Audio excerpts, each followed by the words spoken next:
안녕하세요. 좋아요 누르는 거 잊지 않으셨죠? 바람난 사연 지금 시작합니다. 울긋불긋 낙엽이 지는 가을이 되니까 등산을 가야겠다 생각이 들었다. 그리하여 주말을 맞이하여 설악산으로 등산을 가게 된 것이다.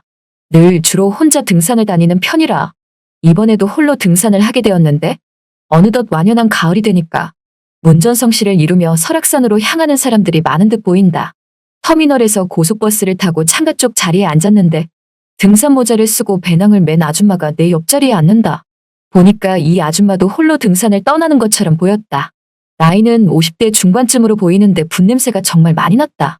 등산 가는데 얼굴에 분을 덕지덕지 바르고 온 모양이다. 짝 달라붙은 등산복을 보니 몸매도 날씬하고 그 나이에 몸매 관리도 여간 잘한 듯 보였고 빨간색 등산복이 제법 잘 어울린다. 아무튼 이 아줌마는 내 옆자리에 앉아서 스마트폰으로 여기저기를 검색하나 싶더니 이내 다시 지도 같은 걸 꺼내서 여기저기 보기 시작한다. 그래도 궁금증이 안 풀렸는지 나에게 말을 걸기 시작하는데 자기가 오늘 설악산 등반하러 갈 건데 혼자 가도 괜찮냐고 물어본다. 그래서 난 물론이라며 나도 오늘 혼자 간다고 말을 하니까 사장님은 남자 아니냐며 자기는 여자라고 하기에 난 상관없다며 여자들도 혼자 많이 다닌다고 말을 했다. 그랬더니 그러냐며 막상 설악산에 가기로 마음먹긴 했지만 이렇게 차에 오르니 기대보다는 걱정이 많이 된다고 말한다. 그래서 난 등산 처음 가는 거냐고 물으니 그게 아니라 혼자서 이렇게 높은 산은 처음 가본다고 말하며 동네에 있는 인근 야산 정도는 운동 삼아 매일 다녔다고 말한다. 그렇게 그 아줌마랑 이런저런 얘기를 하게 되었다. 그러던 중 어느새 아줌마는 궁금증이 사라진 건지 말이 없었고 그 틈을 타달리는 버스 안에서 눈을 붙이고 있었는데 갑자기 아줌마가 자는 나를 깨우며 하는 말이 혼자 가신다고 하지 않았냐며 그럼 오늘 자기랑 설악산 같이 오르자고 제안을 한다. 그래서 난 그건 어려울 것 없지만 따라올 수 있겠냐고 하니까 그래도 혼자 가는 것보다 나을 것 같다며 나에게 먼저 같이 가자고 제안을 하는 것이다. 난 그런 마당에 안 된다고 하기도 그렇고 뭐 어려울 것도 없다고 생각하여 그러자고 그랬다. 사실 나도 이 아줌마가 살짝 마음에 들었다. 50대 중반의 아줌마지만 저 나이치고 참 곱고 예쁘게 생겼으니 말이다. 60이 넘어가는 나이에 저런 아줌마 만나는 것도 쉽지 않은 일이고 솔직히 따지고 보면 호박이 넝쿨째 굴러온 셈이라고 해도 무방하다. 어느덧 도착지에 내린 우리는 설악산 쪽으로 향했다. 벌써 점심때가 다 되어서 욕이나 하고 산에 오를까 생각하고 인근 식당가를 둘러보고 있는데 이 아줌마가 그러지 말고 자기가 김밥하고 삶은 달걀 싸왔으니 같이 먹자고 한다. 그래서 난 혼자 드실 거 싸온 건데 그럴 순 없다고 하니까 아니라며 2명 거 싸왔다고 말을 한다. 뭔가 좀 이상했지만 아줌마가 2명이 먹을 양을 싸왔다고 말해서 난 흔쾌히 알았다고 하고 아줌마와 함께 자리를 펴고 음식을 먹었다. 김밥도 맛있고 삶은 달걀도 반숙으로 잘 삶아왔다. 그렇게 밥을 먹고 좀 쉬다가 드디어 산에 오르려고 조금씩 이동을 했다. 내가 먼저 앞장을 섰고 아줌마가 내 뒤에 찰싹 달라붙어서 따라온다. 아줌마는 생각보다 별로 힘들지 않다고 말을 하면서 내 뒤에 따라오며 말을 걸기 시작하는데 아줌마는 아까와는 다르게 좀 더 노골적으로 나에게 말을 하기 시작한다. 자기가 내 뒤에 따라오면서 느낀 건데 사장님 엉덩이가 참 탄탄해 보인다면서 등산을 자주 해서 그런 거냐고 묻는다. 그래서 난 등산도 하고 자전거도 탄다고 말을 하니 그래서 그런가 그 나이대 엉덩이 치고 하나도 안 처진 것 같다며 누군 참 좋겠다고 말하는 것이다. 그 말을 들으니 뭔가 내 엉덩이를 그 아줌마 시야에 맞추며 걷기가 참 민망하고 신경이 쓰였다. 이 아줌마 처음엔 안 그러더니 여느 아줌마들처럼 그 나이대 아줌마들이 그렇듯 약간은 주책기가 있어 보였다.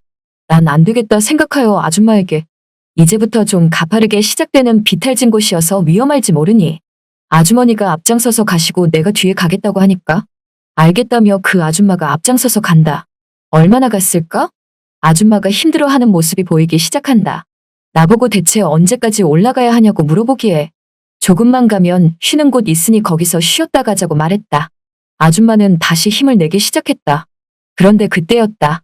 순간 발을 헛디뎠고 뒤로 넘어질 수 있던 걸 바로 뒤에서 따라오고 있던 내가 그 아줌마를 잡아주었다. 근데 나도 갑자기 무방비 상태의 그 아줌마를 잡아주게 되어서 급한 마음에 잡아준다는 게 그만. 나는 너무나 미안한 마음에 손을 떼고 바로 등 쪽을 잡아주었다. 아줌마는 내게 고맙다며 사장님 아니었으면 큰일 날 뻔했다고 하는 것이다. 그러면서 아줌마는 그냥 모른 척 넘어가도 될 일을 등산하다가 다리 쪽 잡혀보긴 처음이라고 말한다. 난 일부러 그런 것도 아니고 헛기침이 나왔다. 드디어 쉴만한 곳이 나왔고 아줌마랑 나란히 앉아있는데 그 아줌마가 사장님 손이 왜 이렇게 크냐며 아까 자기 잡아줄 때도 손이 크니 안정감이 있다면서 좋았다고 말을 한다. 그러면서 내 얼굴을 자세히 보더니 사장님은 눈썹도 진하고 입도 크고 입술도 두껍고 정말 자기가 딱 좋아하는 스타일이라면서 나에게 더 다가오기 시작하는데 왜 이러나 싶었지만 그래도 뭐 내가 마음에 들어서 그런가 보다 생각했다. 사실 나도 이 아줌마가 싫지 않았으니 말이다. 아줌마는 나에게 자기가 왜 2명 먹을 음식 싸온 건지 아냐고 묻기에 난 잘 모르겠다고 말하니 사실 자기는 혼자가 싫다면서 이런 험한 산에 오는데 어디 남자 없이 등반을 할 수 있겠냐며 사실은 여기 와서 같이 등반할 남자를 한 명 물색해볼까 했지만 버스 안에서 날 보자마자 마음에 들어 이렇게 같이 등반하자고 제안한 거라면서 나에게 이제는 할 말 안 할 말 자기 속에 있는 말까지 해댄다. 그러면서 갑자기 땀 냄새가 참 좋게 느껴진다며 갑자기 내 어깨에 살포시 기대는데 난 어찌할 줄 몰라 여기는 사람들이 많이 붐비는 곳이라고 하니까 그럼 어떠냐며 어차피 우리 부부로 알 거라며 그냥 가만히 있으시면 된다고 한다. 그러면서 갑자기 그만. 여러분이 지금 듣고 계신 채널은 바람난 사연 채널입니다. 난 너무 놀라서 지금 뭐 하는 거냐고 하니 왜 그러시냐며 자기랑 함께 있는 게 그렇게 싫으냐고 물으니 난 그게 아니라 사람들이 많이 보니까 그런 거라고 말하니 그럼 그러지 말고 등산은 그만하고 이제 하산하자고 말을 한다. 그래서 난 고작 1시간 올라왔는데 벌써 하산하냐고 말을 하니까 그럼 어떡하냐며 자기도 이런 산은 처음이라서 너무나 힘들고 그리고 지금 당장 하산해서 다른 걸 하고 싶은 게 있다고 말을 하는데 난 그게 뭐냐고 물으니 다 알면서 왜 그러냐며 어서 자기만 믿고 따라 내려오라고 한다. 그러더니 그 아줌마가 먼저 올라왔던 산길을 내려가기 시작했고 난 뭔가에 홀린 듯 등산이고 나발이고 그 아줌마를 따라 하산을 시작했다. 하산 후 우리는 설악산 초입에 있는 곳으로 들어갔고 들어가자마자 누가 먼저라 할 것 없이 그렇게 함께하고 말았다. 시간이 지나니 마치 산꼭대기 정상에 오른 것 같은 기분이다. 아줌마는 나에게 대충 자신의 처지를 말한다. 사실 자긴 남편이 있는데 지금 식물인간이라며? 남편 간호만 하고 산지 벌써 10년이 넘어간다고 말한다. 남편이 식물인간이 되기까지 매일 하루가 멀다 하고 하루에도 몇 번씩 사랑을 확인했는데 이제는 남편도 저렇게 되니 그런 부부로서의 삶은 물 건너 간 지도 오래고 어쩌다 보니 생과부가 됐다면서 마음은 안 그렇지만 몸은 그렇지 않으니 그러지 말아야 할 행동들을 가끔 하고 말았다고 말을 한다. 그래서 바람도 많이 피고 살았다며 그 말을 들으니 이 아줌마가 왠지 조금은 이해가 됐다. 그러면서 나에게 하는 말이 사실 정말 자기 설악산은 처음이라면서 이렇게 설악산에 와서 좋은 공기도 쐬고 산도 구경하고 사장님 같은 분도 만날 수 있어서 좋았다고 말한다. 그러면서 나에게 또 하는 말이 자기가 이제껏 만나본 사람 중에 엉덩이가 안 처지고 이렇게 예쁜 중년은 처음이라고 하기에 난 민망했다. 하지만 뭔가 뿌듯했다. 그렇게 그 아줌마와 다시 우리는 시간을 보냈고 드디어 다음 날이 되었다. 이 상태에서 이 아줌마랑 다시 등산하기는 뭔가 좀 어렵다고 생각했다.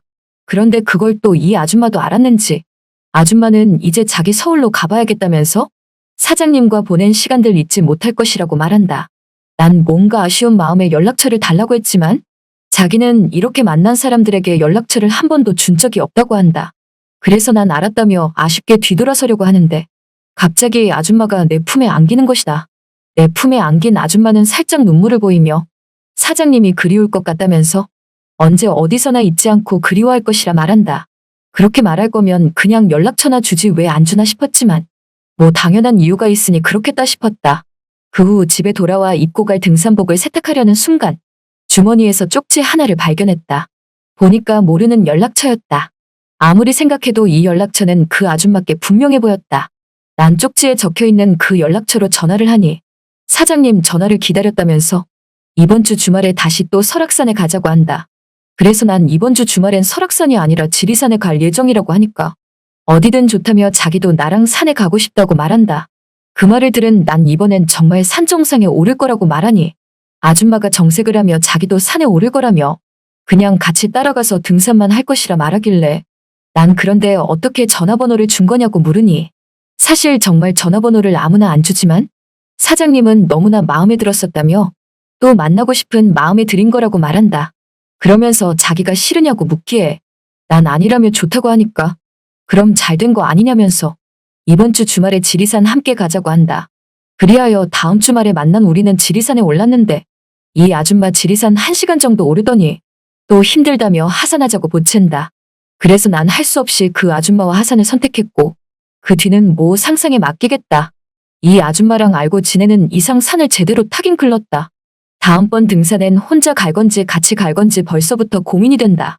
하지만 왠지 모르게 그쪽이 더 끌린다. 잘 들으셨나요? 오늘의 바람난 사연은 여기까지입니다. 구독과 좋아요 부탁드립니다.